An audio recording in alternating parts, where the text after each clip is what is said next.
Marami nang tumatangkilik ngayon sa Japanese automaker brand na Mitsubishi dito sa bansa. Dahil sa pagkakaroon ng mga modelong maaasahan sa pang-araw-araw, napaka-praktikal na klase at talagang pangmatagalan pa.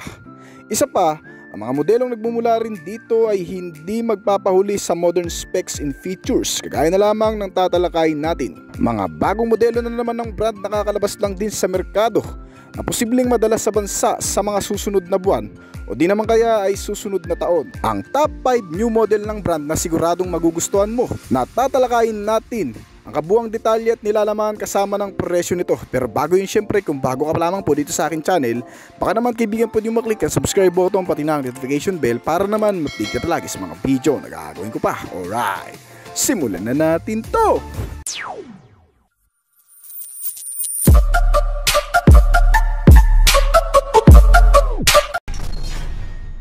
Mitsubishi Delica Mini. Kalalabas na ngayon ng Mitsubishi Triton 2024 model dito sa bansa, ang bagong pickup truck ng brand. Kasabay nito ay ang pag-launch din ng ilang pang bagong modelo mula sa Japanese automaker at ang kalalabas lang ding modelo na Mitsubishi Delica Mini. Isang entry ng Mitsubishi sa kanilang minivan segment at nag-aalok ng mas advanced, high-perform at safety na pagsakay sa pamamagitan ng mga specs and features na inilagay dito. At yan ang iisa-isay natin ngayon. Konting background lang muna, bali ginawa ang modelong ito sa konsepto ng pagiging dependable at dynamic super K-car, kung saan ay hango naman ang pangalan nito sa mas nakatatandang kapatid na Delica Minivan. Pinagsama-sama ang pagkakaroon ng maluwag na interior room at powerful driving. Ang Delica Mini ay mayroong SUV-like styling na kung saan ay may kalakasan na rin tulad ng Delica SUV. Meron ding functional cabin para sa kahit saang gamit, kaya ng pamamasyal at service sa pang-araw-araw. Eksakto ang laki kasi kahit maipit sa traffic ay madali pa ring isingit at dalhin kung saan-saan. Makikita ang pamilyar na external design nito na parang hawig ng Suzuki Every Wagon. Isang minivan din mula sa ibang Japanese brand automaker at isa sa malakas na kakumpetensya nito. Itong Mitsubishi Delica Mini ay mayroong matapang na pangharap na tinatawag na 3-dimensional dynamic shield front fascia design. Inadala ng mga I-shaped LED type headlamp at black front bumper grille na mayroong black boomerang shape sa ibaba. At ang panggilid naman na bahagi nito ay flat lang, pero may mga built-in na ring cladding at side skirt, bagay na mas maganda para sa isang minivan na may pang off-road attires. Kasama dyan ang hindi naman ganong kalakihang mga gulong nito na kasing sukat lang ng gulong ng Mitsubishi Mirage G4, yung sa 2-wheel drive nito, habang mas malaki naman ng kaunti ang sa 4-wheel drive na variant nito na may sukat na 165 by 60 R15.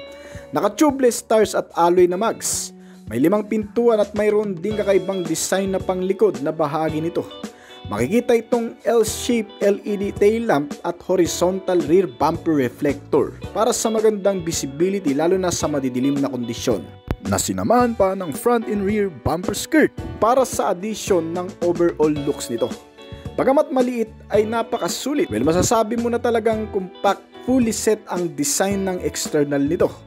Magawin naman tayo sa interior. Makikita ang napaka-functional interior base nito sa pamamagitan ng isang multifunctional steering wheel na kung saan ay may access sa ibang mga key switch function. Nakatuon para lalong panatilihin ng driver ang maayos na pagmamaneho. Automatic din ang opener ng sliding door na kung saan kailangan mo lang ipadjack ang iyong paa ay automatic na itong magbubukas. Maganda ito lalo na sa mga nagmamadali at sa mga kargang gamit kapag sasampa ng sasakyan.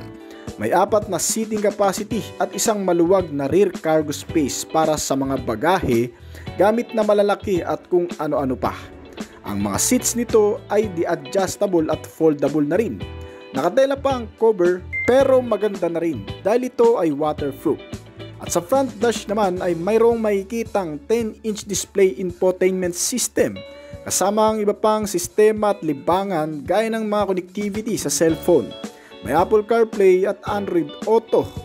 May auxiliary input at USB port at charging system. At mayroon din mga magagandang klase ng speaker para naman sa magandang audio sounds. At syempre, hindi magiging kumpleto ang pagiging convenient nito kung wala ang air ventilator na labasan ng aircon na may kasamang adjustan para sa komportableng pagsakay. Nilagyan din ito ng mga console pocket at may mga charger na rin sa mga gilid ng upuan ng passenger seats. May mga bottle and cup holder, mini foldable table at marami pang iba. Kaya naman kahit ganito kaliit itong modelo ay sobrang makakasulit ka talaga. Dahil para ka na ring nakabili ng isang maliit na bahay na pwede mong dalhin kahit saan. Speaking naman sa bagay na yan, ito rin ang purpose ng modelong ito kasi para talaga ito sa mga taong tinuturing pangalawang tahanan ng labas ng bahay, yung mahilig mag-outing at mag-camping kung saan-saan at mag-trail adventure. Well, sa bagay na yan ay mas magugustuhan mo pa lalo ito dahil itong bagong Mitsubishi Delica Mini ay nilagyan din ng magaganda at mahuhusay na chassis and suspensions para mas ma-enhance ang stability at comfort. Para sa 4-wheel drive na variant, nilagyan ito ng mas malalaking sukat ng gulong at magandang shock absorber with coil spring. Kasama ang magandang klase rin ng steering type na rack and pinion. Dahil dito ay napapanatili ng sasakyan ang magandang pag-andar at magandang pagmamaneho na rin ng driver sa ibabaw ng kalsada. At may absorb ang anumang lakas ng vibration sa pamamagitan ng mga suspensions nito na pinapabuti ang katatagan at kaginhawaan kapag nagmamaneho sa mga hindi sementadong kalsada. Meron din itong grip control at hill descent control system na nagpapalakas ng sense of security. Mga bagong sistema safety features para sa modelong ito. Ang grip control ay magagamit natin sa madudulas na klase ng kalsada para sa mas ligtas na pagmamaneho kung ito man ay maidadaan mo sa kahit anong klase ng lugar.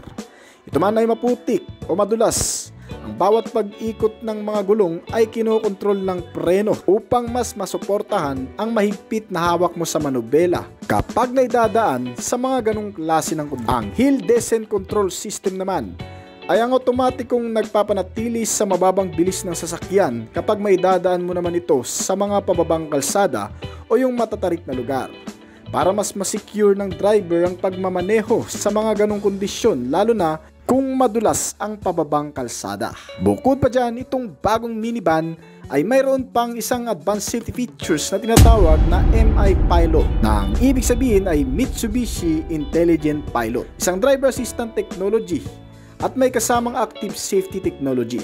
Ang MI Pilot ay isang advanced safety features na inilagay ngayon dito sa Delica Mini na nagpapanatili ng kaligtasan gamit ang iba pang mga aspeto para sa mas ligtas na pagmamaneho. Pinapanatili nito ang stable ng biyahe sa maayos na kondisyon na kung saan ay gumagamit din ng same lane driver assistant technology para sa mga highway. Dahil dito kahit siksikan sa daan ay hindi ka mai-stress sa kakaiwas sa mga motorcycle o iba pang mga sasakyan na bigla na lang sumisingit. Ang MI Pilot ay gumagana sa pamamagitan ng mga kamera sa front at isang radar detects distance kung saan mararamdaman nito ang mga makakasalubong mga didikit na sasakyan sa paligid nito sa pamamagitan ng vibration o pagtunog sa mismong driver seats. Kasama rin sa MI Pilot system ang pagkakaroon nito ng Adaptive Cruise Control System o ACC at tumutulong naman sa pagpapanatili ng distansya sa pagitan ng mga kotse kahit pa ang paa ng driver ay hindi na nakaapak pa sa accelerator pedal. Ibig sabihin, susunod lamang ito sa galaw ng mga sasakyan na nasa unahan. Isa pa sa kalakip na sistema ng MI Pilot ay ang LKA o Lane Keeping Assistant na kumukontrol naman sa pagpipiloto o pagmamaneho para mapanatili ang sasakyan sa gitna ng lane. Bukod sa MI Pilot, nabanggit din natin kanina ang Active Safety Technology. Ang Active Safety Technology gaya ng MI Pilot ay suporta din para sa kaligtasan ng mga pasahero at driver ng sasakyan. Ang paglagay ng 8 uri ng function na tumutulong sa pagmamaneho, kabilang ang Forward Collision Mitigation System. Otomatikong nasisense ng radar nito ang mga biglaang humihinto ng sasakyan sa harapan mo, kung saan na i-apply ang Automatic Braking System o biglaang paghinto nito para nang sa ganun ay hindi na mauwi pa sa disgrasya o banggaan. Sinamahan pa yan ng Emergency Assist for Pedal Misapplication at isang Automatic High Beam. Ibig sabihin kapag may mga kasalubong o kinakailangan ng mas maliwanag na daan, automatic na mag-o-on ang pinakamataas na liwanag nito sa gabi o madidilim na kondisyon. Meron din itong traffic sign recognition system na kung saan gamit pa rin ng mga radar ay nasisense ng sistemang ito ang mga signs sa traffic gaya ng traffic light, pedestrian lane at marami pa. Meron din itong leading car departure notification o LCDNN. Isang sasakyan na nagpapaalala kung may mga sasakyan na nakahinto at bigla na lang aandar. At kagaya ng MI Pilot, sinamahan din ito ng lane departure warning. Meron itong driver attention alert at prediction forward collision warning. Mga sistema na katutulong at nagpapanatili ng kaligtasan sa mga pasahero. Sinamahan pa ng adaptive LED headlight na para mag-assist sa nighttime driving. Nakakabilib itong mga makabagong safety features na meron itong Delica Mini. Sa pamamagitan kasi nito ay mas mapoprotektahan tayo sa anumang klaseng lugar pagmamaneho o pagsakay. Siyempre dahil nga isa itong off-roader, meron din itong kasamang traction control system na para naman maiwasan ang anumang pagkadulas pag-ikot ng sasakyan kung sakali mang maidadaan mo ito sa malulubak, matutubig na klase ng kalsada. Sa pamamagitan ng traction control ay napapanatili rin ang stability ng pagdadrive. Para naman sa kabuuang makina, itong Mitsubishi Delica ay pinapagana ng 660 cubic centimeter displacement capacity.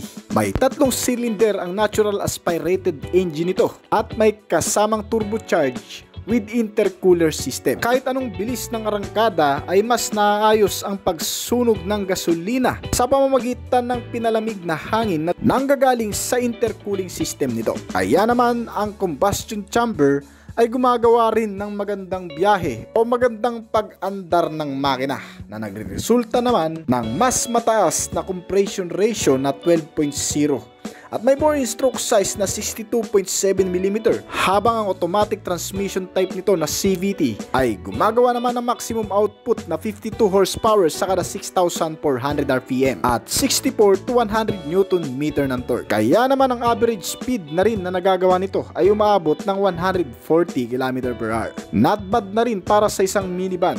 Kasi hindi mo naman kailangan ng mabilis, ang kailangan mo ay ang malakas. Ibig sabihin kahit gaano kadami ang nakasakay dito o may mga karga pa ito, iakyat mo man sa matataas na lugar o dalhin sa mga terrain magugubat na kalsada, ay kakayanin gamit ang mas pinalakas na makina sa mga ganong klase. Para sa kabuang detalye pa, ito ay may 12 daw na pagpipiliang kulay. May 2 klaseng variant ito, isang 2-wheeler drive na variant at isang 4-wheel drive. Para naman sa kabuuang sukat nitong Mitsubishi Delica Mini. Pagdating sa haba, ito ay may 3,395mm.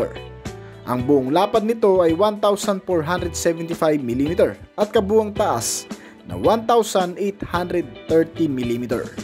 Ang wheelbase size nito ay nasa 2,495mm.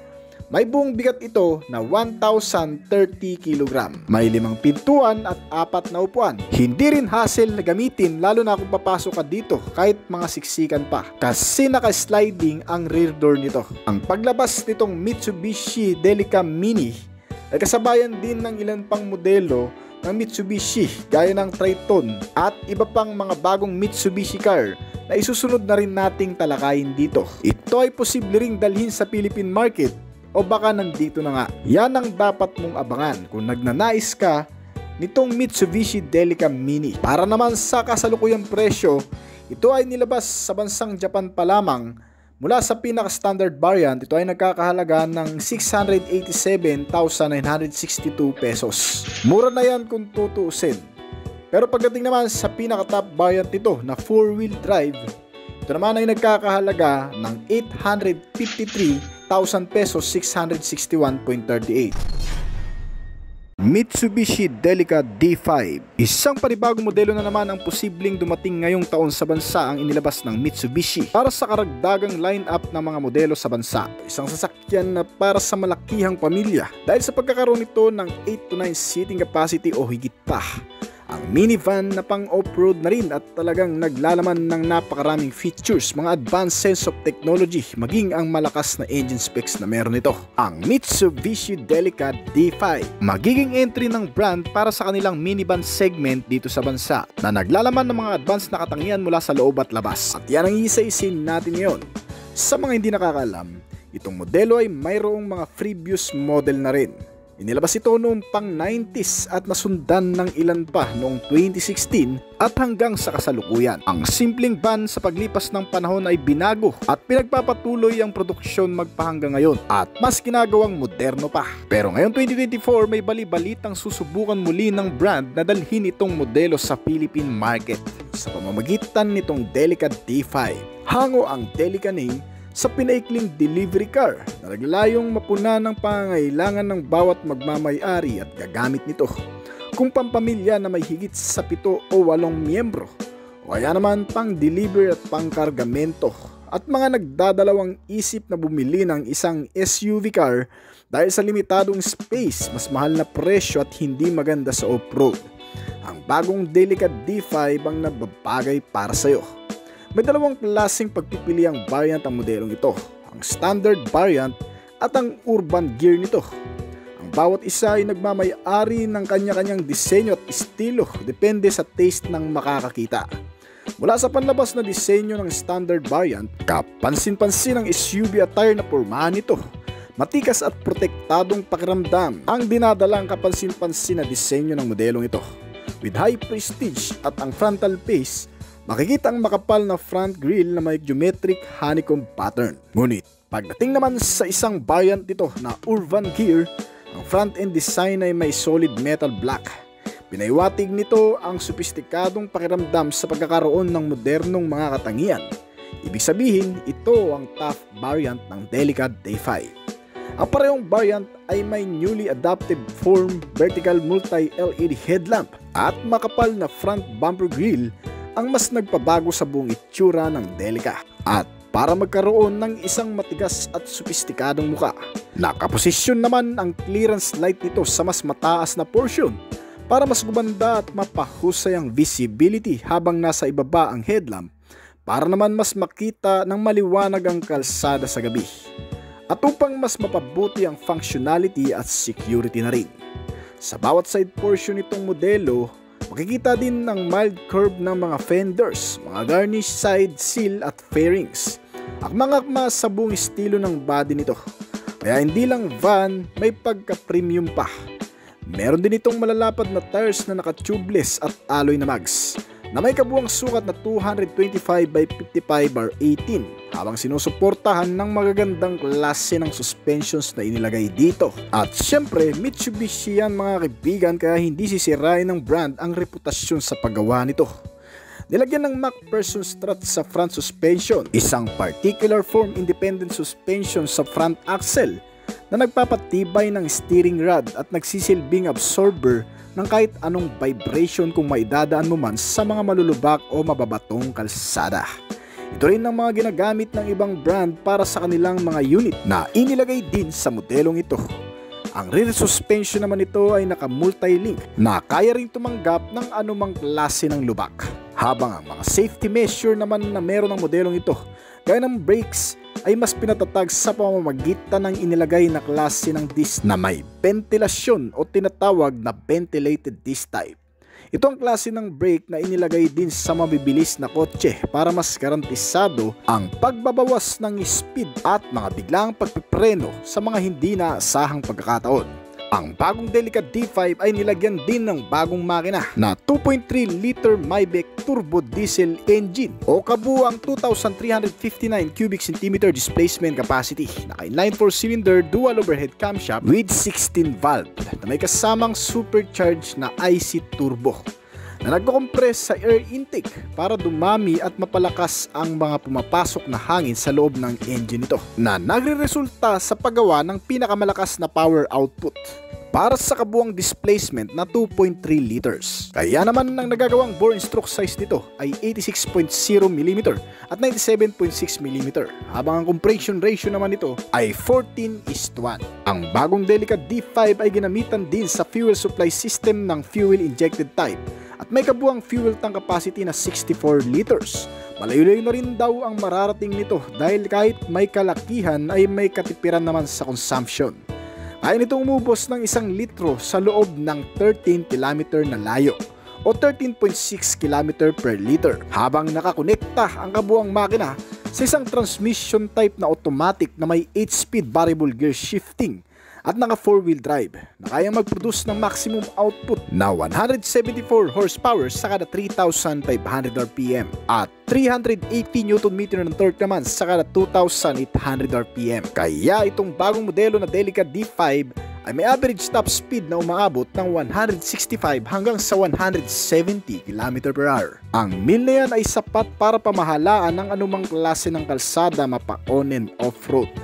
Bukod pa dyan, itong Delica D5 ay mayroon ding klase ng steering na rack and pinion. Sa mga hindi nakakaalam, kapag naka-rack and pinion kasi ang steering gear type ng isang sasakyan, kahit may daan mo ito sa malulubak o kaya naman sa mababatong kalsada, hindi mawawala sa balanse ang steering wheel o ang manubela nito. Dahil ang rack and pinion ay nakatuon para ma-maintain ang stability at pagdadrive, na kung saan ay flexible na nakakagalaw ang gulong nang hindi naapektuhan ang manubela. Bukod pa dyan, pagdating naman sa interior base, makikita ang bagong konsepto ng Mitsubishi na horizontal front dash panel. Ito rin ay katulad ng sa Mitsubishi Triton na kung saan ay nagbibigay dito ng mas maaliwalas na pagsakay sa pamamagitan ng pagiging accessible, functional at spacious nito. Kasama ang mga panibagong features na meron sa loob, mga water repellent seat o mga upuan na hindi basta-bastang nababasa. Kaya naman good news ito para sa mga nagmamaneho sa on and off road, yung mga pumupunta sa liblib na mga lugar at tumatawid pa ng ilog. Foldable ang seat at napapaluwag ang space sa loob, kaya kung kakargahan mo ito ng marami ay talagang kakasya rin. Pagdating sa harapan, makikita ang malaking infotainment system nito na may 15-inch di touchscreen at may mga connectivity gaya ng Bluetooth na nilagyan ng Apple CarPlay at Android Auto. May auxiliary input at USB port socket. Meron din itong wireless charging system para sa mga gadget na lobat, hindi na kinakailangan pa ng cord.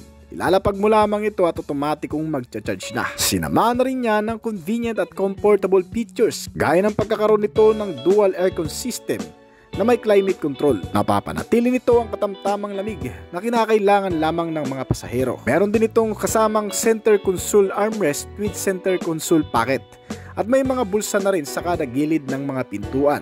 Kaya kahit papano, pati sa mga pasahero ay may malalagyan kayo ng iba pang mga gamit. Kasama ang mga bottle and cup holder na meron ng mga ito. At may mga sari-sariling USB charging port system. Kasama ang multifunctional steering wheel nito na may control sa ibang mga sistema, gaya ng sound ng audio, mga ilaw, wipers at kung ano-ano pa. Mas pinadali na rin pagganahin itong modelo sa pamamagitan ng pagiging keyless entry nito. Talagang mas ginawang accessible, convenient at komportable ang modelong ito. Higit pa riyan, bukod sa mga sistemang nakapaloob sa buong interior nitong bagong Delica D5, nilagyan din ito ng mga panibagong features pangkaligtasan at pangseguridad na makatutulong naman sa pang-araw-araw na panganib sa pagdadrive o kaya naman sa pagsakay. Gaya na lamang ng pagkakaroon nito ng cruise control system. Ang cruise control system ay isang features na madaling gamitin habang nagmamaneho. Matakbo ang sasakyan sa pamamagitan ng cruise control system kahit hindi na nakatapak ang paa mo sa accelerator pedal, dahil dito ay mas makaka-relax ka lalo na sa mahahabang biyahe. Bukod pa dyan, nilagyan na rin itong bagong modelo ng TCS o traction control system na magagamit madalas sa hindi sementadong kalsada o sa off-road. Dahil sa traction control system ay maiiwasan rin ang pagkadulas ng bawat mga gulong nito at nag-apply ng automatic brakes para maiwasan ang pag-crash o pag-ikot-ikot ng sasakyan sa mga madudulas na kondisyon. Sinamahan na rin ito ng mga parking sensor na may kasama na rin front and rear camera for safety na rin para sa pagpapark lalo na sa mga alanganing lugar na kung saan ay nahihirapan tayong ipark ang sasakyan. Dahil dito ay matutulungan tayo na maisaayos ang pagpapark. Nararapat to sa mga beginner o mga baguhan pa lamang magmaneho. Sinamahan din yan ng electric parking brake, kung saan switch on switch off na lang ang dapat mong gawin ay gagana na ang parking brake nito. Meron din itong kasamang 360 camera para mas mapalakas pa ang security nitong sasakyan. Lagyan ng high definition o mas magandang klase ng camera na kung saan nakikita ang buong paligid sa labas nitong sasakyan. Dahil dito ay maiiwasan rin natin ang makasagi ng mga debris o mga bagay na malapit lang sa mga gilid o likurang bahagi nito na hindi nakikita ng side mirror. Sinamahan din ito ng anti-lock braking system na suporta naman para sa brake. Ito ang magagamit mo sa mga biglaang pagpipreno dahil dito ay na-unlock ang mahigpit na kapit ng brake na sinamahan pa ng brake assist at electronic brake distributor para sa mas malakas na pagpipreno. Meron din itong kasamang stability control system na nagkokontrol naman sa maayos na pagmamaneho dahil dito ay kung sakali mang maidaan mo ito sa mga biglaang pakurbada na hindi na rin maiiwasan lalo na kung hindi ka pamilyar sa isang kalsada. Maaari mong may apply ang stability control system na kung saan ay hindi ka mawawala sa anumang pagmamaniobra o mamimaintain ang maayos na pagdadrive. Sama rin sa bagong Mitsubishi Delica D5 ang mga advanced safety measure na ikinabit sa modelong ito. Mas mapapanatili ang malakas na pangsiguridad sa pang-araw-araw gamit ang mga makabagong safety measure gaya ng pagkakaroon nito ng blind spot monitoring system. Isang sistema na tumutulong para naman sa mga biglaang sumusulpot na mga kasabayan mo sa kalsada. Kung hindi natin nakikita sa side mirror at bigla na lamang susulpot sa harapan, ay automatikong itong mag-a-apply ng brakes para maiwasan ang banggaan. Kaya naman sa mga blind spot na kalsada gaya ng mga pakurbada at biglang may sasalubong sa iyo. Dahil sa blind spot monitoring, kahit papano ay matutulungan tayo na maiwasan ng anumang banggaan na bigla na lamang darating. Sinamahan pa yan ng lane departure warning para naman mapanatili ang sasakyan sa loob lamang ng lane at hindi makaagaw ng linya ng iba. Dahil dito ay mapuprotektahan din ang maayos na pagmamaneho at upang maiwasan ang makasagi na rin. Meron din itong rear cross traffic alert. Isang sistema naman para sa pag-atras ng sasakyan na kung saan kapag may susulpot na lang bigla sa likurang bahagi nito, ay automatic ding mag-a-apply ang brake. Para nang sa ganun ay hindi maatrasan ang bigla na lamang dumarating na sasakyan sa likuran. Bukod pa dyan mga kaibigan, ay marami pang mga advanced safety features o safety measure itong bagong Mitsubishi Delica D5 na makatutulong sa pang-araw-araw natin na pagmamaneho. Lalo na kung ito ang first choice mo na sasakyan para sa iyong pamilya. Dahil bukod sa mga nabanggit na nating mga safety features nitong Mitsubishi Delica, meron din itong mga katangian na mas magpapatibay pa sa mga pangsiguridad. Gaya ng pagkakaroon nito ng passenger and driver side airbags, may mga seatbelt sa kada upuan at seatbelt warning na rin na nagpapaalala kung sino man sa atin ang hindi nakagamit ng seatbelt. Meron din itong front and side impact beams. Nababawasan nito ang anumang pinsala sa loob ng sasakyan. Sinamahan pa ng crash sensor. May dadagdag mo na lamang talaga siguro dito kung sakali nakasakay ka ay ang pag-iingat na rin, lalo na kung ikaw ang nagmamaneho nito. Ang Mitsubishi Delica, bukod sa mga safety features na yan, ay makakampante ka rin sa pang-araw-araw lalo na kung iiwan mo lamang ito sa labas ng iyong bahay. Dahil sa mga security features na inilagay dito, yung tipong hindi basta-bastang mananakaw o mawawala na lang basta-basta sa iyong pinagpaparkan. Sa pagkakaroon nito ng central locking, power door lock, engine immobilizer, anti-theft device at anti-theft alarm. Dahil sa mga sistemang ito, kahit gamitan pa ng traditional way ng pagkarnap o yung mga electrical procedure ng pagpapagana ng sasakyan ay hindi rin uubra kung wala ang mismong transmitter key nito o ang nagpapagana sa sistema ng makina nito. Alright, itong Mitsubishi Delica, pagdating naman sa kabuuang body size, may haba ito na 4,800mm at kabuuang lapad na 1,795mm. Ang kabuuang taas nito ay nasa 1,875mm. Napakaluwag ng buong interior sets at napaka-accessible. Kaya napaka-komportableng gamitin kahit pa nakaupo na sa lahat ng mga upuan. Meron itong malaki pang space para sa iyong cargo, kaya talagang napakasulit nito. Inilalabas pa labang ang bagong modelo sa bansang Japan na nagkakahalaga ng 4,495,795 o kung direkta natin i-convert sa Philippine peso, ito ay may estimated price na aabot sa 1,600,000 pesos pag narito na sa bansa. Mitsubishi Expander Cross Hybrid. Ngayon sa ikapitong bahagi na ng Mitsubishi Expander noong inilabas sa taong 2017 ay malaki na rin talaga ang pinagbago nito sa pangunahing aspeto na external design, na kung saan ay nagkaroon ng panibagong facelift sa buong bahagi ng disenyo nito, pati na rin itong bagong Expander Cross na inilabas sa bansa noong 2023. Ang mga ito ay mas tinangkilik ng maraming Pilipino dahil sa napaka-practical na klase ng utility, komportable, sulit at napaka-reliable.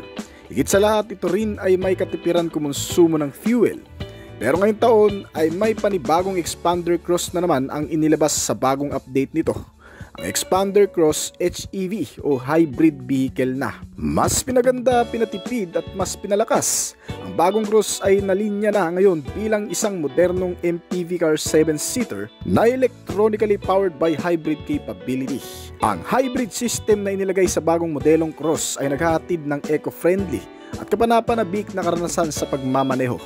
Pinagsama-sama ang lakas ng bagong makina nito na isang electric power, kaya hindi lang bilis ang naidagdag kundi pati ang pagiging matipid nito sa fuel consumption. Pinapagana ito ng bagong 1.6 liter gasoline engine na dating 1.5 liter lang. Naka-inline 4-cylinder pa rin, dual overhead camshaft, 16 valve at sinamahan ng new Mavic 4 engine na gumagamit ng mataas na expansion ratio cycle upang makamit ang mas mataas na combustion efficiency, habang nananatili pa rin ang ilang specs ng engine mula sa dating modelo, gaya ng naka-electric water pump system na ginamit din sa unang Cross model. Dahil dito ay mas tumipid ng 10% sa fuel economy itong bagong Cross model sa bagong makina na inilagay dito, na kung dati ay kumukonsumo ng 22 km per liter, ngayon ay mas mataas na ito sa average fuel consumption na 24 to 26 km per liter. At ang kasama nito ngayong isang series parallel petrol-electric hybrid mill system na tumutulong sa pagpapalakas din ng accelerator sa pamamagitan ng isang electric power. Kaya panigurado ang performance nito ay tataas din talaga at mas titipid palalo sa konsumo. Well, sa mga hindi nakakaalam mga kaibigan, ang HEV o hybrid system nitong electronic specs ng Expander Cross ngayon ay nangangailangan pa rin naman ng gasolina sa makina. Pero ang battery nito ay wala ng charging port. Kung baga, na-charge na lang ang baterya sa pamamagitan ng regenerative braking gamit ang traditional na hydraulic braking system o disc brake at drum brake ng sasakyan. Sa pamamagitan ng mga pagpipreno o sa bilis ng takbo ay nakagagawa ng init na siyang nako-convert naman into electric power at nagsisilbing generator ng baterya. Kaya kahit hindi na isaksak pa o kahit walang mga charging station ay automatic na magcha-charge ang battery nito. Kaya ang HEV ang napili ng brand para ilagay sa bagong Expander Cross at Expander model na inilabas ngayong taon. Dahil dito ay maaaring dalhin ng bagong Mitsubishi Expander Cross HEV sa kahit saang mang bansa na hindi nangangailangan pa ng charging station, unlike sa electric vehicle or gaya ng mga Tesla car na kinakailangan pa rin ng mga charging station. Kaya sa mga nagdadalawang isip sa HEV o hybrid electronic vehicle na Expander Cross, tiyak na magugustuhan nyo na ang bagong modelong ito kasi halimbawa na lamang din na ubusan ka ng gasolina sa daan. Ito ay mapapagana mo pa rin sa automatic na paraan ng pag-convert into electric na pagpapaandar sa Expander Cross, na kung saan ay gumagawa naman ng maximum output na 116 horsepower at 255 Nm ng torque kapag electric ang gamit mo, na may average top speed na 170 to 180 km/h. Habang ang motor o engine naman ito na walang kasamang electric ay nagge-generate lamang ng mas mababang RPM at maximum torque. Hindi naman nalalayo ang bilis, pero ang nagagawang hatak sa makina ay mas lumalakas pa rin ang combination ng electric at bagong 1.6 liter na makina nito. Pagdating naman sa consumption ng fuel, kapag electric ang gamit mo, base na rin sa ginawang test ng New European Driving Cycle o NEDC, ito ay mas nakatitipid pa ng 34% sa city driving, habang 15% naman ang itinipid nito sa mga highway. O sabihin na nating kumukonsumo ito ngayon gamit ang hybrid mill ng hanggang sa 26 to 32 km per liter. Talagang sulit ang modelong ito mga kaibigan. Dahil bukod pa dyan, ay nilagyan din ito ng bagong features pagdating sa driving. Mas bumilis din daw kasi ang response ng accelerator at mas gumaan ang handling kumpara sa dati. Meron itong bagong inilagay na 7 klaseng driving mode system. Magagamit mo ito sa kahit anong kondisyon ng kalsada o lugar na paggagamitan. Isa pa, makakapili ka ng mas nababagay na performance na gusto mo. Kagaya na lamang ng unang driving mode nito na tinatawag na EV mode. Paggamit mo ang driving mode na ito, maaari kang mamili sa dalawa kung alin dito ang pagaganahin o yung titipirin mo, na kung saan kung naka-fuel ka ay maaari ka pang makapag-charge ng baterya. Samantala kung baterya naman ang gamit mo ay talagang makatitipid ka naman sa gasolina. Ang pangalawang driving mode ay tinatawag na charge mode. Kapag pinaandar mo ang makina sa mas mataas na power output, ay mas bumibilis ang pagcha-charge ng baterya, kaya makakapahinga ang hybrid power. Ang pangatlo naman sa driving mode nito ay tinatawag na normal mode. Kilala rin ng driving mode nito sa tawag na comfort mode. Smooth ang pagpapaandar ng sasakyan na para ka lamang gumagamit ng kasalukuyang expander na nasa bansa sa city ride. Ang pangapat nito ay tinatawag na tarmac mode. Ay perpekto naman para sa mas mabilis na pagpapatakbo. Mas mabilis ang response ng accelerator para gumawa ng mas mataas na performance sa kalsada. Kilala din ng tarmac mode sa ibang term na sports mode. Ang panglimang driving mode ay tinatawag naman na gravel mode. Ay para naman sa mga malulubak na kalsada. In other term, ay para sa mga pagpapaandar sa mga off-road.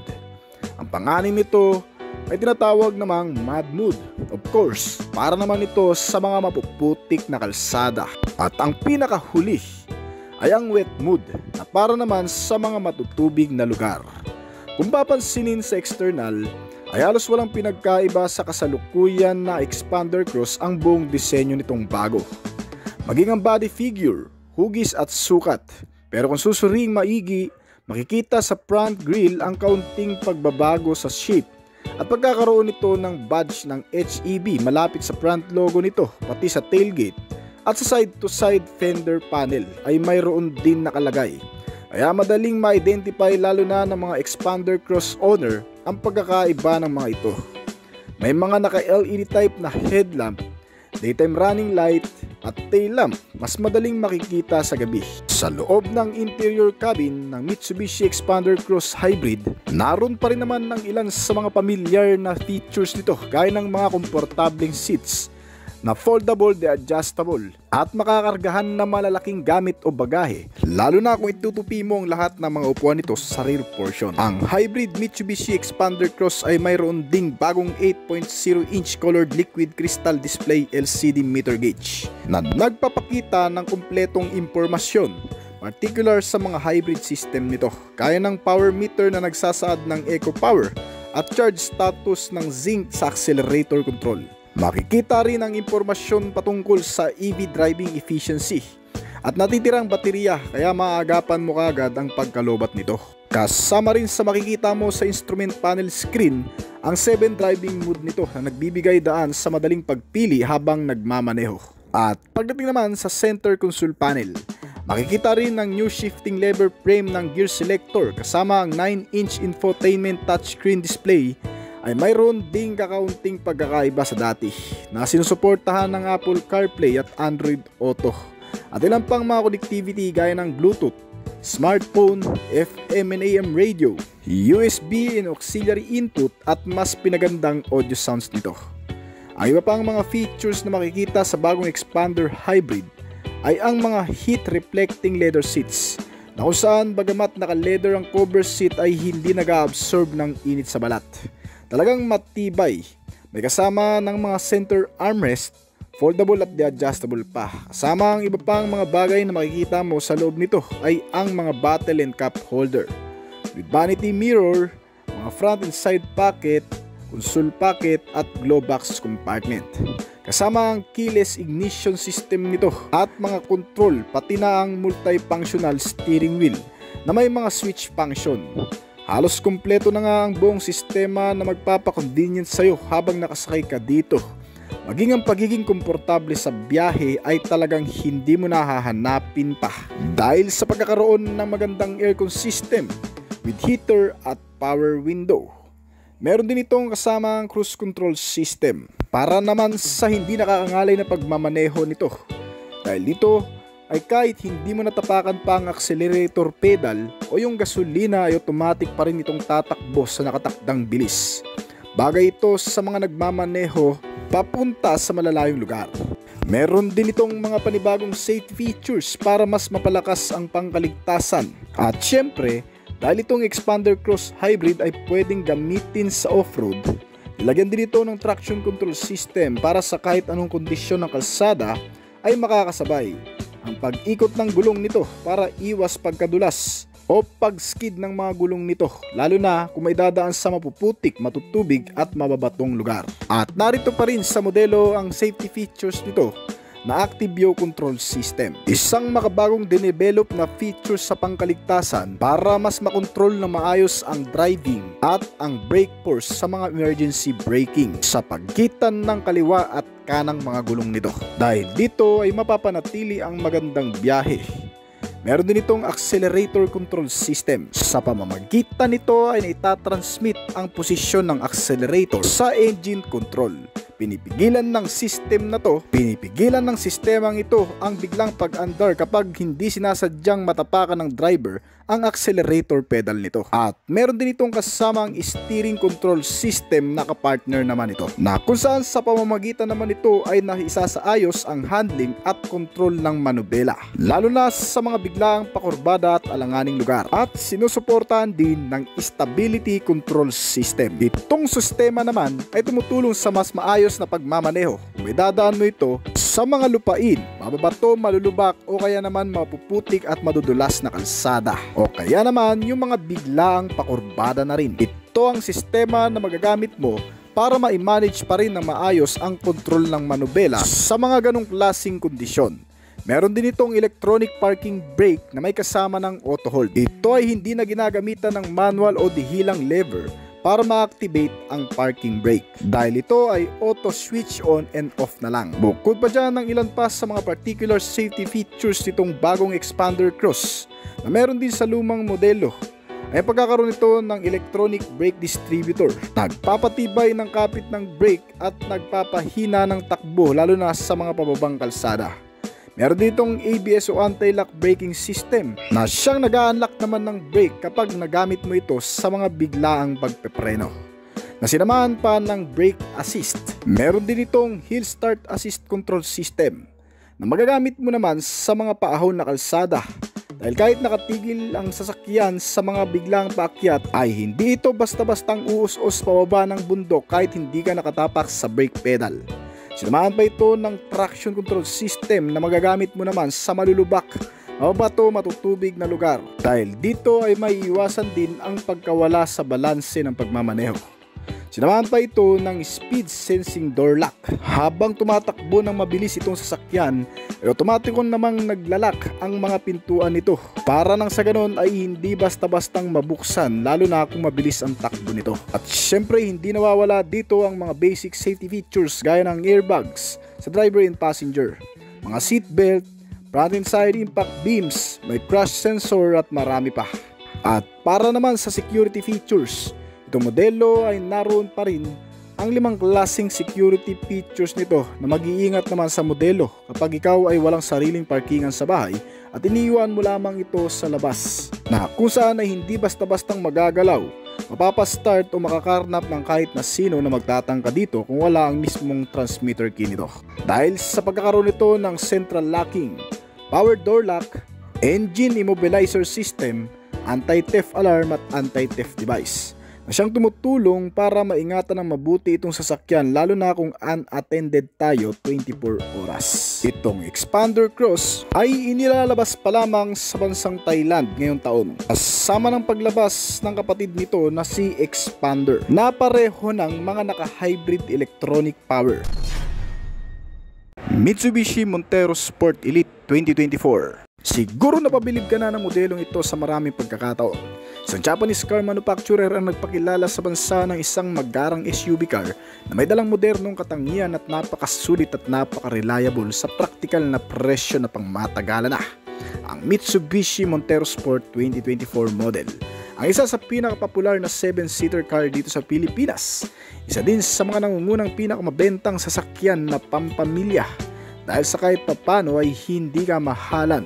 Well, kung ikukumpara mo naman kasi itong Mitsubishi Montero Sport sa ibang mga SUV car 7-seater sa bansa, Hindi hamak na mas mura nga ang isang ito sa ibang mga naglalakihang brand. At ngayon nga, sa video na ito ay tatalakayin natin ang panibagong bersyon na inilabas ngayong taon na may pagbabago muli sa isang mapagkakatiwalaang nameplate na Mitsubishi Montero Sport na tinatawag ng Elite 2024 model na nilagyan ng all-rounded safety advanced technology at ilang mga makabagong sistema na sigurado magugustuhan mo pa lalo sa pagkakataong ito, at yan ang iisa-isay natin. Inilabas ang modelong ito sa Pilipinas na may 8 klase ng variant na pagpipilian noong 2022. Mula sa pinakamababang variant nito na tinatawag na GLX Sport 2.4 4x2 at naka-manual transmission hanggang sa top variant na Montero Sport GT 2.4 4x4 automatic transmission. At ngayon taon ng bagong bersyon na tinatawag na Montero Sport Elite New Model 2024 ay may dalawang klaseng variant naman na pagpipilian. Ang 2.4 Elite Edition 2-wheel drive at ang 2.4 Elite Edition 4x4, at yan ang iisa-isay natin kung ano nga ba ang meron sa bagong Montero ito. Mula sa external design, makikita pa rin naman ang pamilyar na datingan nito. Isang signature design ng Japanese car automaker na tinatawag na Dynamic Shield Front Fascia sa front face design. Ang napabilib din sa marami dahil sa pagkakaroon nito ng makabagong facelift mula nang una itong inilabas sa merkado ng Pilipinas noong 1996. Itong makabagong 2024 Montero Sport Elite ay may dalawang chrome C-clamp garnish din at boomerang shape design chrome accent na may malalaking air deflector para sa radiator grill at bumper lower grill na naka-honeycomb design. Medyo iniba ng nga lang ang itsura ng radiator grill nito sa itaas na mas pinatapang pa at may dalawang magkapares ding malalaking ilaw sa ibaba. Ang fog lamp kasama ang clearance light nito, mga turn signal lamps, at dalawang maninipis na headlamp naman sa itaas. Halos pareho lang ng itsura ng previous model pero ngayon ay ginawa na itong fully compact ng LED type kasama ang mga ilaw sa ibaba. Isa sa magandang basihan ng pagiging moderno ng isang sasakyan na kahit papano ay talagang tatagal ang lifespan at hindi basta-bastang napupundi at mas maliwanag palalo sa madidilim na kondisyon. Nilagyan nito ng daytime running light na otomatikong nakailaw kapag naka-on na ang ignition at mga naka-HID bulb na rin ng headlamp. Isang indikasyon din na sobrang liwanag nito sa gabi kumpara sa mga naka-bulb type lang. Meron din itong kasamang built-in spoiler sa likuran at kulay itim na roof panel na parang sa Black Series na rin ang color combination nito. Mga naka-LED na rin ang teardrop design na tail lamp nito at may automatic liftgate. Sa oras na itataas mo lamang ang paa mo o kaya naman ipapadjack ay automatic na itong aangat at magbubukas. Itong bagong Montero Sport Elite 2024 model ay pinapagana ng mas pinalakas na makina ngayon. Naka 2.4 liter diesel engine pa rin pero may common rail BNT engine technology na nakasama. Nang ibig sabihin ay variable nozzle turbine, isang makabagong teknolohiya sa loob ng turbocharge na gumagamit ng variable vanes na tumutulong para palakasin, pabilisin ang isang makina. Madalas ding ginagamit ang sistemang ito sa mga pangkarerang sasakyan at dahil din dito, kaya pati ang konsumo ng gasolina nito ay mas tumipid pa. Kaya naman ng bagong Montero Sport Elite na ito ay may average fuel consumption na ngayon na umaabot sa 15 to 16 km per liter. Wow, sobrang tipid na niyan dahil itong previous model sa Pilipinas ay nag-a-average lamang ng 13 to 14 km per liter lang. Naka 16 valve at dual overhead camshaft pa rin.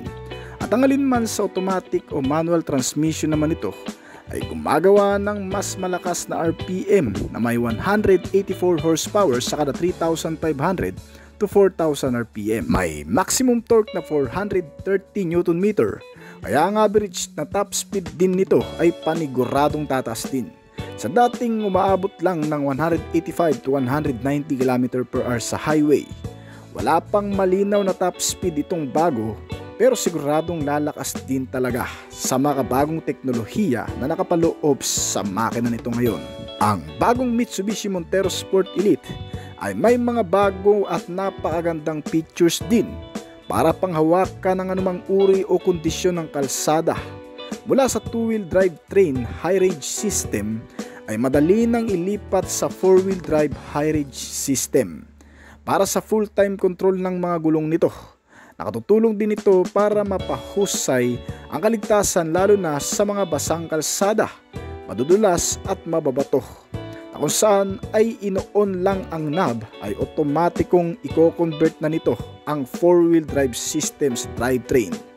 At itong bagong Montero Sport din ngayon ay mayroon na ding 4 na klase ng off-road driving mode system na pagpipilian na para lamang sa mga lupain na pagpapaandar.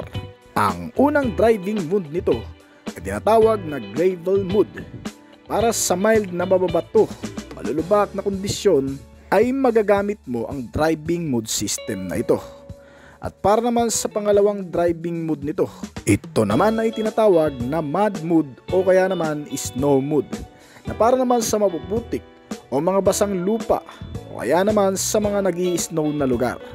Meron din itong tinatawag na pangatlong driving mode na sun mode, na para naman sa mga mabubuhangin na kalsada o kaya sa gilid ng mga beach. At ang pang-apat na driving mode nito ay tinatawag naman ng rock mode.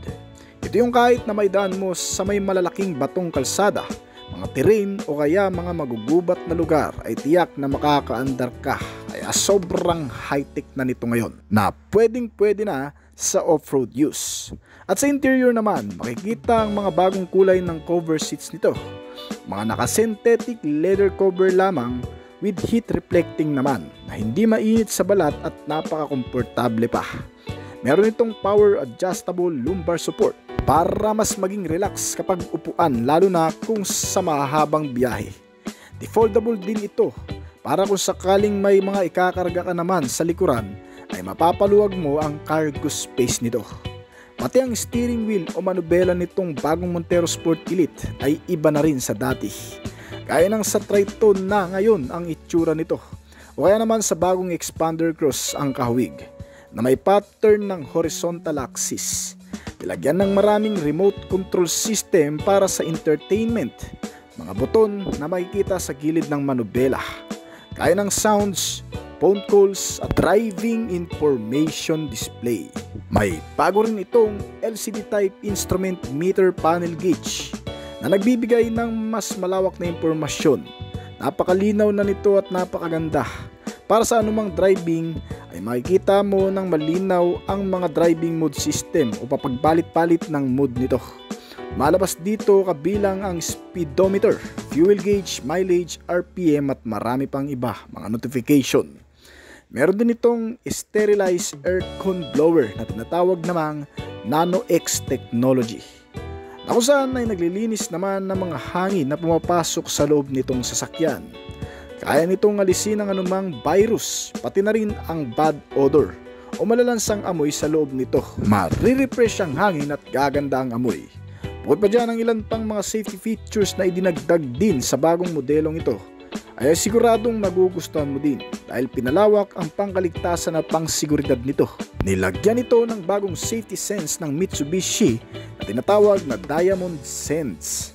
Kalakip nito ang all-rounded safety measure ng sasakyan nito para nang sa ganun kahit anong biyahe, kalsada man o umuulan na panahon ay makakampante tayong gamitin itong bagong modelo ng Mitsubishi Montero Sport Elite. Ang ilan sa mga sistemang inilagay dito ay bagong side mirror na nakalagay ang blind spot monitoring system sensor nito. Dahil dito ay makakaiwas tayo sa pagbangga ng mga sasakyan biglang sumisingit kaya ng mga motorsiklo, bisikleta at ibang mga vehicle pa. Meron din itong lane change assistance system na sumusuporta naman sa tuwing sa oras na tayo ay magpapalit-palit ng linya o direksyon. Dahil dito ay hindi tayo makakasagi o makakabangga ng mga kasabay natin sa highway. Sinamahan din ito ng forward collision warning system na nagpapataas ng safety measure at upang mabawasan na rin ang anumang magaganap na banggaan sa sistemang ito. Meron din itong bagong Montero Sport Elite na mas pinagandang rear cross traffic alert system na meron na rin sa dati, na magagamit naman sa mga pagpapatras lalo na kung galing sa pagpapark itong sasakyan. Dahil dito kung sakaling may darating na sasakyan sa likuran habang tayo ay nagpapatras, kusa itong hihinto once na ma-detect na paparating na ang ibang sasakyan sa likod nito. Kahit hindi natin ito nakikita, may iwasan maatrasan o mabangga nito ang mga pasahero o sasakyan sa likuran. Meron din itong bagong safety features na tinatawag namang ultrasonic misacceleration mitigation system. Ang function naman ng sistemang ito, once na natapakan natin ng hindi sinasadya ang accelerator pedal, ay hindi basta-bastang gaganang makina o kaya naman ay biglang titigil din. Dahil dito ay magiging ligtas din tayo, lalo na kung aksidenteng natapakan natin ang accelerator pedal nito. Bukod pa dyan, narito pa rin ang ilan mga particular safety features nitong modelo, kaya ng hill start assist control system at downhill assist, na mapapakinabangan naman natin lalo na sa mga paahon o kaya pababang kalsada. Nililimitahan nito ang bilis ng sasakyan lalo na sa pababang kalsada. Meron din itong engine check warning system, sign na lumalabas sa oras na nagkakaproblema ang makina nito. Dahil naman dito ay madadala kagad natin o mamomonitor ang kalagayan ng makina nitong sasakyan at madadala sa pinakamalapit na service center. Nilagyan din ito ng mga parking sensors sa harap at likod na may mga kasama ring camera sa front and rear for parking assistant at isang 360 camera view para naman makita din natin ng maigi ang buong sasakyan sa loob ng monitor screen. Meron itong day and night rear view mirror, child safety lock, ISO fixed child mounts na para naman sa mga kasama nating bata. Hindi rin nawawala ang crash sensor dito, ang front and side impact beams, mga airbag at seatbelt sa kada upuan. Sinamahan pa ito ng ABS o anti-lock braking system kasamang electronic brake distributor nito at isang brake assist na suporta naman sa maayos na pagpipreno. Nilagyan din ito ng magagandang suspensions kabilang ang mga naka-ventilated disc type na mga brake disc para hindi basta-bastang nag-iinit ang mga brakes at mas maging makapit palalo. Meron itong front suspension na tinatawag na double wishbone at rear suspension na multi-link. Magaling itong lumaro sa malulubak at magpa-bounce-bounce sa may mga humps. Ang steering wheel naman na inilagay dito ay sadyang may kabigatan din. Kung hindi ka pa sanay, pero kapag katagalan, lalo na kung mabilis ang takbo mo, ay napakagaang na lamang nitong imaniobra. Naka-power steering type at rack and pinion para hindi nagwiwigil ang mga gulong at balanse pa rin kahit maidaan sa malulubak na kalsada. Adjustable din ang steering column nito at naka-tilt and telescopic naman na klase. May kabuuang sukat ang gulong nitong Montero Sport Elite na 265 by 60 R18. Pwedeng palakihan ng hanggang sa R20 kung tutusin. Naka-tubeless at alloy mags na rin ito. Meron din itong infotainment system na mas pinalaki ng kaunti. Siguro nasa 9-inch na ito. At may kasama pa ring Apple CarPlay at Android Auto. Nilagyan pa rin ito ng 6 na pirasong speaker sa front and rear na mga pintuan at sa likurang bahagi ng mga upuan. May kasamang FM and AM radio, navigation, USB and auxiliary input, the touchscreen ang monitor nito at may voice control system na rin. Maganda ang audio sounds dahil sa napaka-premium na mga speaker nito. May mga USB din ito for charging ng mga cellphone na nalobat na at may kasama na ring Bluetooth connectivity sa access. Ang bagong Mitsubishi Montero Sport Elite 2024 model ay nilagyan din ng mga security features para maiwasan ang pangamba sa mga magtatangka dito, lalo na kapag wala tayong sariling parkingan o magandang parkingan sa bahay o hindi naman safe sa parking. Meron itong central locking, power door lock, engine immobilizer system at may kasama ring anti-theft device system at anti-theft alarm. Ang dimension o kabuuang sukat nito ay hindi nalalayo sa previous model na narito sa bansa. Meron nitong haba na 4,825 mm at taas na 1,835 mm. May lapad din ito na 1,815 mm at bigat na 2,710 kg. Ang ground clearance size nito ay nasa 218 mm. May 5 pintuan at 7 upuan. at may 75 fuel tank capacity. Sa load ng gasolina ay siguradong malayo-layo ang mararating mo niyan. Itong bagong Montero Sport Elite 2024 model ay inilabas pa lamang sa bansang Thailand na nagkakahalaga sa kanila doon ng 1,579,000 baht. Na kung direkta natin i-convert sa Philippine peso, ito ay magkakahalaga ng 2,429,352 pesos. Mitsubishi Expander Hybrid. Ang Mitsubishi Expander ay inilunsad sa Philippine market noong year 2017 pa. Ang subcompact MPV car category ng brand na ngayon ay nangunguna sa listahan ng pinakamabiling sasakyan na MPV car segment dito sa bansa. Dahil sa mga katangian nito na kahit sino siguro ay talagang mapapabili, gaya na lamang ng pagkakaroon ng convenient, safety at reliable features, efficient engine at may cost-effective affordable package. Mga katangian dala ng Mitsubishi Expander at nagpamulat sa maraming Pilipino na naghahanap ng isang pampamilyang sasakyan at mabisa sa pang-araw-araw na gamit. Gamit ng Mitsubishi Expander ay talagang wala ka nang hahanapin pa. Pero maliban na lang sa manufacturer nito. Kasi katatapos lang ng taong 2023 ay nai-update na naman ang Expander. Ginawang kakaiba, bago at mas advanced ang modelo ngayong 2024. Ang paglabas ng Mitsubishi Expander HEV o full hybrid vehicle na ngayon.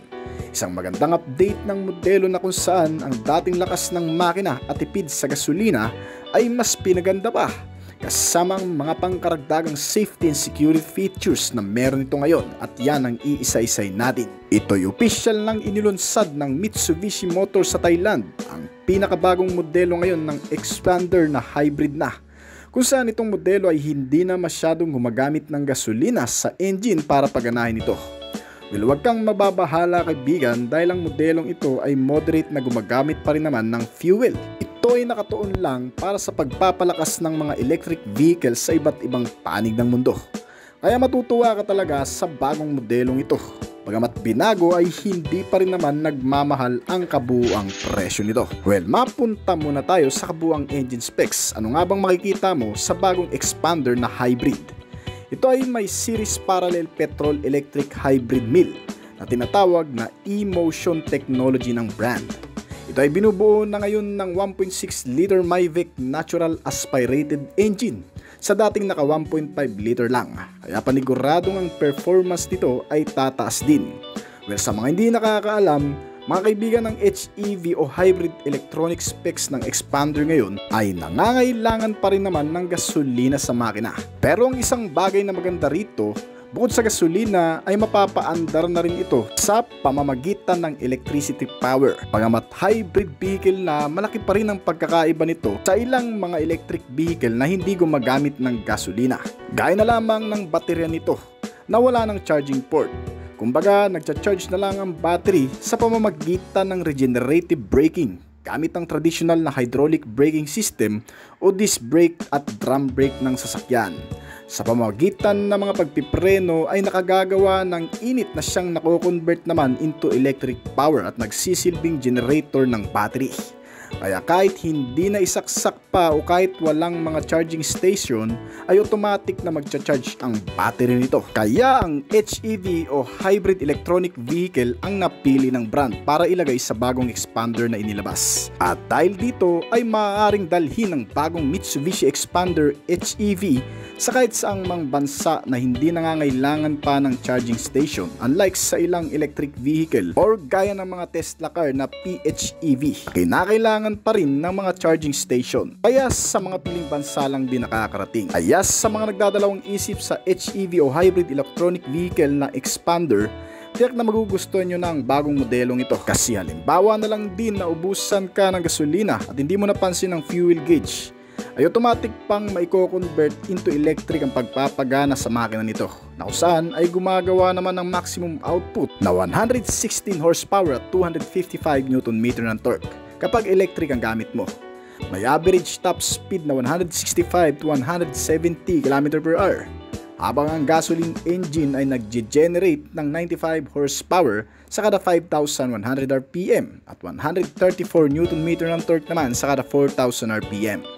Hindi naman nalalayo ang bilis, pero ang nagagawang hatak sa makina ay mas malakas pa rin ang nagagawa ng electric power nito. At syempre, pagdating naman sa consumption ng fuel, mas matipid itong bagong Xpander HEV ng 10% sa kasalukuyang Xpander na narito sa bansa. Meron itong 7 klaseng driving mode ngayon na pagpipilian. Magagamit mo ito sa kahit anong kondisyon o kahit saang klase ng kalsada man o lugar na paggagamitan. Isa pa, makakapili ka ng mas nababagay na performance na gusto mo. Halimbawa na lang sa unang driving mode nito na tinatawag na EV mode. Paggamit mo ang driving mode na ito, ay maaari kang mamili sa dalawa kung alin dito ang pagaganahin o yung titipirin mo, na kung saan kung naka-fuel ka ay maaaring makapag-charge ang baterya, samantalang kung baterya naman ang gamit mo ay talagang makakatipid ka sa gasolina, habang ang pangalawang driving mode nito ay tinatawag naman na charge mode. Kapag pinapaandar mo ang makina sa mas mataas na power output ay mas bumibilis ang pag-charge ng baterya. Ito ang nagagawa ng charge mode. Ang pangatlo nito ay tinatawag na normal mode. Ito rin ay tinatawag na comfort mode sa ibang term. Ang smooth na pagpapaandar ng sasakyan na para ka lang gumagamit ng kasalukuyang Xpander na nasa bansa. Ganyan ang mararanasan mo kapag ginamit mo ang normal mode. Ang pangapat nito ay tinatawag na tarmac mode. Ay perpekto para sa mas mabibilis na pagpapatakbo o mas mabilis na pag-response ng acceleration, para gumawa ng mas mataas na performance. Kilala din ng tarmac mode sa ibang term na sports mode. Ang panglima nito ay ang gravel mode, ay para sa mga malulubak na kalsada. In other term ay para sa mga pagpapaandar sa mga off-road. Ang panganim ay tinatawag na mud mode. Of course, para naman ito sa mga mapuputik na kalsada.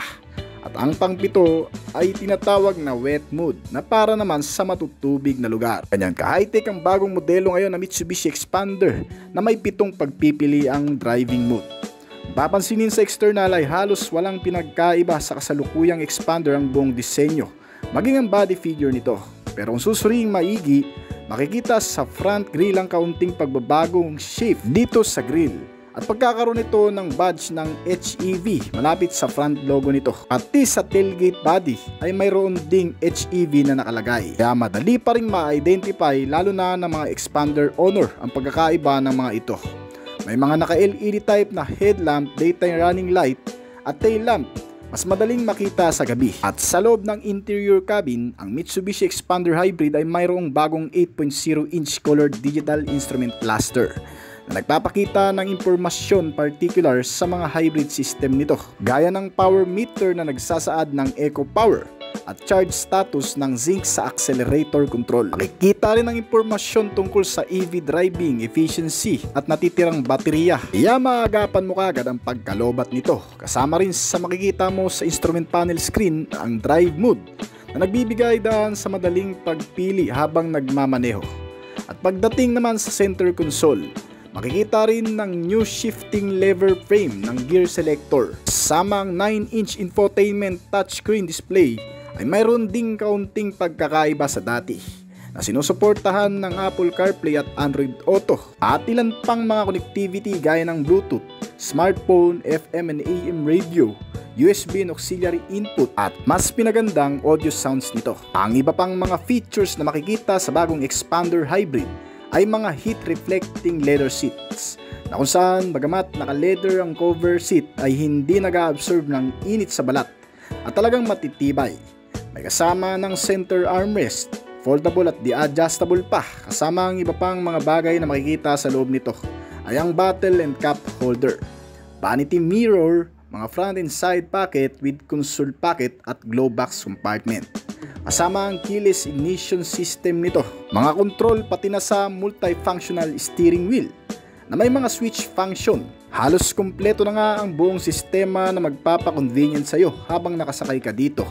Maging ang pagiging komportable sa biyahe ay talagang hindi mo na hahanapin pa dahil sa pagkakaroon ng air condition, heater at power window. Meron din itong cruise control system para naman sa hindi nakakangalay na pagmamaneho, dahil dito ay kahit hindi mo natapakan pa o ibabad sa accelerator pedal lang pa ay automatic pa rin itong tatakbo sa nakatakdang bilis. Kaya bagay na bagay sa nagmamaneho sa malalayong lugar o yung umuwi pa ng probinsya.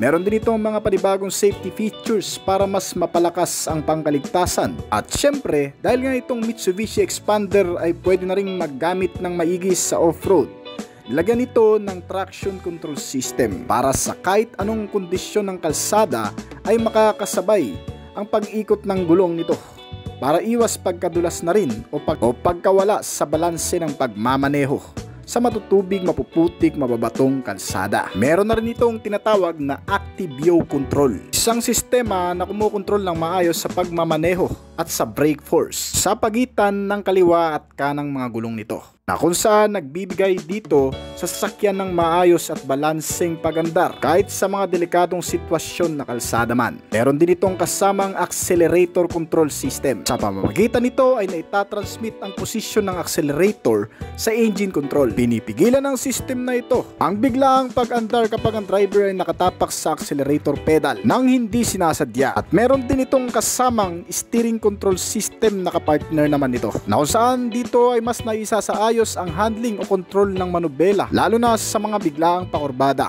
Sinamahan pa ito ng stability control system. Itong sistema naman ay tumutulong sa maayos na pagmamaneho kung may dadaan mo ito sa mga lupain, mababato, malulubak o kaya naman madudulas na klase ng kalsada o yung mga biglaang pakurbada na rin. Ito ang sistema na magagamit mo para maisaayos pa rin ang kontrol ng manubela sa mga ganong kondisyon. Meron din itong electronic parking brake na may kasama ng auto hold. Ito ay hindi na ginagamitan ng manual o dihilang lever para ma-activate ang parking brake, dahil dito ay auto switch on and off na lang. At pa dyan, ilan pa sa mga particular safety measure na meron na rin sa dating modelo, kaya na pagkakaroon nito ng anti-lock braking system o ABS. Isang sistemang nag-unlock sa maigpit na kapit ng brake kapag bigla mo itong nagamit sa hindi inaasahang pagkakataon. Sinamahan pa ng electronic brake distributor na kumokontrol sa lakas ng force o higpit ng kapit ng brake, lalo na sa mga paahon o pababang kalsada at may karga-kargang mabibigat na gamit. Sinamahan din ito ng brake assist at isang hill start assist na para namang magamit sa mga paahon na kalsada. At syempre, meron pa rin itong speed sensing door lock. May mga airbags sa passenger and driver seats at mga seatbelt sa kada upuan. Meron din itong front and side impact beams sa kung anumang bangga na magaganap at crash sensor na rin. Siyempre, ang mas magpapakonvenient pa sa bagong Mitsubishi Expander para sa mga taong makakagamit nito ay ang pagkakaroon ng air filtration system. Dito ay nalilinis o naaalis ang amoy na hindi ka nais-nais sa loob ng sasakyan o kung anuman mga virus na nasa loob na ng sasakyan ay nawawala dahil sa air filtration system. At para naman sa security features nito, itong modelo ay mayroon pa ring central locking, power door lock, engine immobilizer system, anti-theft alarm, anti-theft device na siyang tumutulong para maingatan ng mabuti itong sasakyan, lalo na kung unattended tayo 24 hours. Ibig sabihin, kahit gamitan ng puwersa, electrical procedure ay hindi basta-bastang aandar, magbubukas o gagana ang makina nito. Alright. Sa iba pang impormasyon, ang modelong ito ay kakalabas lamang din sa bansang Thailand, na kung saan subukan ng brand ang bagong sistema na hybrid na sa Mitsubishi Expander. Ito ay may 5 years warranty sa hybrid system at 10-year warranty naman sa battery. Ito ay may kabuang presyo na ilabas sa Thailand na 912,000 Thai baht, na kung direkta natin i-convert sa Philippine peso, ito ay abot ng 1,415,345.17 pesos. Mas malang ng konti sa Expander Cross kumbaga. Kasi nga naman, ginawa na itong hybrid vehicle na kung saan makakatipid ka. Para maikumpara mo na rin, ang susunod natin na video ay ang Mitsubishi Expander 2023 na narito sa Pilipinas. Ang Mitsubishi Expander ay isa sa tinitingala ngayong modelo ng MPV car segment dito sa bansa. Ang pambihirang katangian at mga nilalaman na talagang mapagkakatiwalaan mo sa mahabang panahon. Isang Japanese brand manufacturer ang nagpakilala nito sa bansa mula sa unang bersyon na inilabas noong 2017 pa ay pumukaw at pumatok sa maraming commuter, fan lover at family driver. Ang pagiging matatag, dekalidad at maaasahan nito sa pang-araw-araw ang siyang nagustuhan ng marami dito. May 7-seater at 5 doors, malaking rear space compartment storage at ilang convenient features na nakapaloob dito. Hindi na rin magpapahuli pagdating sa mga safety sense at ilan pa sa mga makabagong teknolohiyang inilagay sa buong sistema nito. Mula 2017 at hanggang ngayon, ang paglago at pagpalo ng bentahe nito sa masa dahil sa kahit papano ay medyo afford na rin naman ng marami. At isa pa, hindi rin maipagkakaila ang angas ng disenyo nito. Kaya lakas din talagang makahatak ng mga buyer. Ngunit ano nga ba kaya ang meron sa modelong ito? Pagdating sa front face portion, dala pa rin ang magandang pormahan nito ng signature design ng dynamic shield front fascia ng Mitsubishi Motors. Sinamahan ng makabagong design ng LED type T-shape na headlamps nito, pati ang clearance light at daytime running light sa itaas na sobrang nipis ay ang angas talaga. Samahan pa yan ng mga front bumper grille and chrome C accent, kaya tuloy bumagay at mas naging elegante ang datingan nito. Itong Mitsubishi Expander ay pinapagana naman ng 1,499 cubic centimeter na displacement capacity, naka 1.5 liter gasoline engine inline 4-cylinder, 16-valve dual overhead camshaft at may compression ratio na 10.0:1. Sabi ng maraming nakagamit sa modelong ito ay humahataw din pagdating sa arangkada o sa paahon na kalsada. At expressway ang performance na hindi rin talaga magpapahuli sa nakararami. May bore stroke size ito na 75 by 84.8 mm at gearbox na 4-speed. Ang transmission nito depende sa variant na pipiliin mo dahil may manual at automatic na klase ito. Na pagdating sa performance, ito ay kayang mag-produce ng maximum output level na 103 horsepower sa kada 6,000 revolution per minute at maximum Newton meter of torque na 141 sa kada 4,000 RPM. Kaya naman ang average top speed nito ay kayang umabot ng hanggang sa 180 to 185 km per hour. Sulit na sulit sa mga akyating lugar dahil kahit naka 1.5 liter engine lamang ito ay hindi hirap humataw sa mga paahon na kalsada.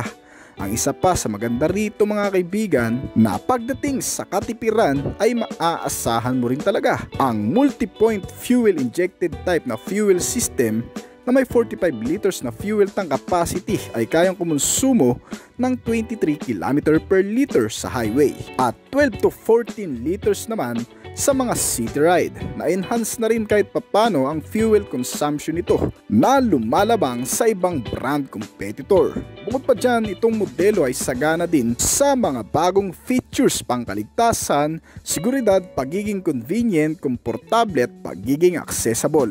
Sa maraming bagay, maging ang mga suspensions nito ay hindi rin tinipid at ang power brake na siguradong makakaasa ka sa lakas ng stopping force. Ginamitan ng ventilated disc type ang front braking system at drum brake type naman ang rear braking system nito.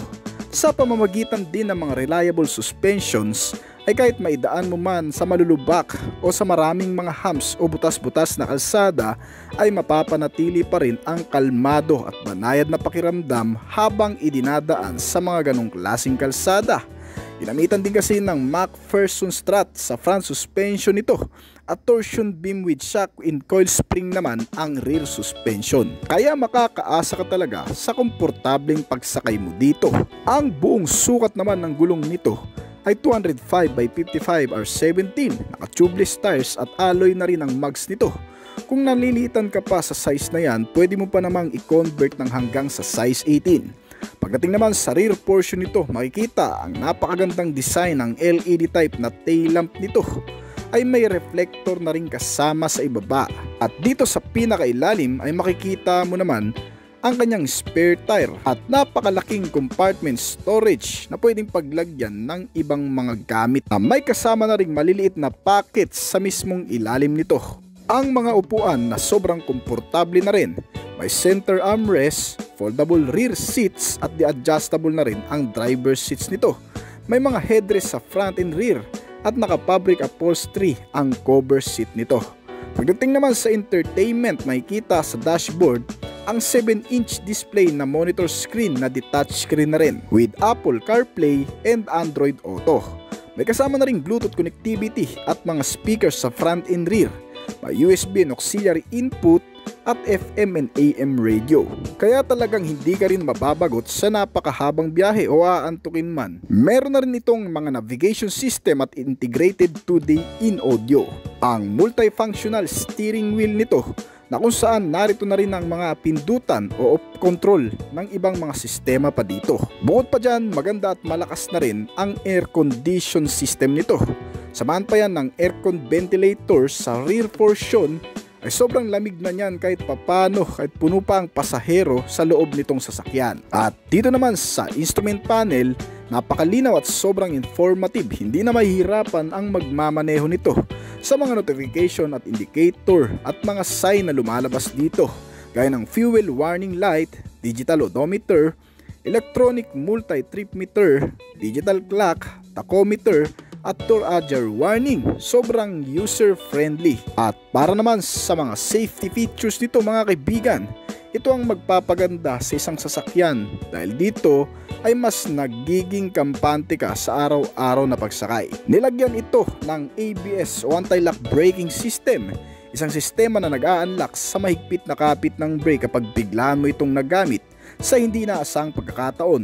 Dahil dito ay maiwasan ang pagkadulas at bibigyan ka ng pagkakataong makaiwas sa kung anuman ang mababangga mo. Pangalawa ay meron na rin itong EBD o tinatawag na Electronic Brake Distributor. Gaya ng ABS sensor ay nakatutulong din ito na mapaganda at mas maging ligtas ang paggamit ng brake procedure. May stability control system na rin itong kasama. Isang pangkaragdagang safety features na rin para sa mga sasakay dito o sa magmamaneho, na isang klaseng sistema na nagmi-maintain na din ng mas maayos na biyahe kahit pabago-bago man ang panahon at kalsada na yung dadaanan. Kung ikaw ang nagmamaneho ay ma-maintain mo ang stability o stable na pagdadrive sa sasakyang ito kahit pa maidaan mo sa malulubak, mababato o sa mga biglaang pagliko o pakurbadang kalsada. Meron na rin itong kasamang traction control system na tumutulong naman na mas maging ligtas at balanse ang pag-andar ng sasakyan sa oras na ito ay mapapadaan sa malulubak, matutubig at madudulas na kalsada. Dahil dito, kagaya ng stability control system ay ma-maintain na rin ng driver ang pagiging stable sa pagmamaneho sa mga ganitong klaseng sistema. May tinatawag na ring hill start assist control system na pangkaragdagang safety features pa. Ito ay para naman sa mga paahon o pababang kalsada na bagay namang gamitin sa Baguio o kaya sa Tagaytay. Lalo na kung ikaw ay mapapahinto sa mga ganong klaseng kalsada na sobrang tarik, ay mapapakinabangan mo talaga ang sistemang ito. Dahil dito, kahit na hindi mo na masyadong higpitan ang kapit ng brake, ay kusa na itong mag-i-stay sa posisyon na kung saan ito nakahinto pansamantala. At isa pa, may kasama na rin itong ISO Fixed Child Mounts, isang advanced safety features para mas maprotektahan naman ang mga kasama nating bata sa loob ng sasakyan. In general, kahit magkaroon pa ito ng pinakamalalang pagbangga, mas protektado ang bata o baby na nakaupo sa upuan nitong sasakyan. At ang iba pa sa mga safety features nito na mapapakinabangan mo ay ang parking sensor with electric parking brake na makatutulong din naman upang maiwasan ang anumang sagian sa loob ng parking lot. May mga front and rear at passenger airbags na rin itong kasama with knee airbags o yung nakalocate sa tuhod ng driver ay may airbags na rin. May front and rear seat belts at child safety lock para naman sa mga bata nating kasama na laging nangungulikot ng mga lock ng pintuan ay delikado rin kung wala itong child safety locks. Meron na ring seatbelt warning para sa mga kasama nating nakakalimutang mag seatbelt ay iwa-warning ang driver sa dashboard na may hindi gumagamit nito. Meron na ring crash sensor, front and side impact beams at engine check warning para mas mapaalalahanan tayo ng maaga kung nagkakaroon nga ba ng malfunction itong makina o may tendencying huminto sa kalsada. Kaya naman sa pamamagitan nito ay maidadala kagad natin sa pinakamalapit na service center. At bukod pa dyan ay marami pang ibang safety features nitong sasakyan. Pero ang pinakamalaga sa lahat para sa kaligtasan ng lahat ay ang pagiging alerto o pag-iingat na rin sa pagmamaneho. Alright. At para naman sa security features, syempre hindi makukumpleto yan kung wala ito. Ang central locking, isang sistema na naglalak o unlock sa lahat ng pintuan gamit lamang ang driver's side doors nito, na kung saan ay mamomonitor na rin ng driver kung anong pintuan nga ba ang hindi nakalak. Dahil din dito ay mas ma-maintain ang security nitong sasakyan. May engine immobilizer system na rin itong kasama. Isang makabagong security features na kung sino man na magtatangkang pagganahin ng ignition system o pa-startin ang makina nito ay hindi magtatagumpay dahil dito sa engine immobilizer system, kahit gamitan pa ng traditional way ng pagpapagana o gamitan ng electrical procedure ay walang silbihan sa engine immobilizer system. May kasama na ring anti-theft device para mas madaling matrace o malocate kung saan man ito dadalhin. Meron na rin itong power door lock, pinakamalakas na kapit ng lock na mararanasan mo dahil kahit gamitan pa ng anumang klaseng tools na pagbukas ay hindi uubra dito sa power door lock. Kaya naman sa mga sistemang ito ay siguradong panatag at makakatulog ka na ng mahimbing, lalo na kung ang sasakyan mo ay iniwan mo lang din sa labas ng iyong bahay. Alright. At pagdating naman sa power steering, ito ay may steering column na tilt and telescopic.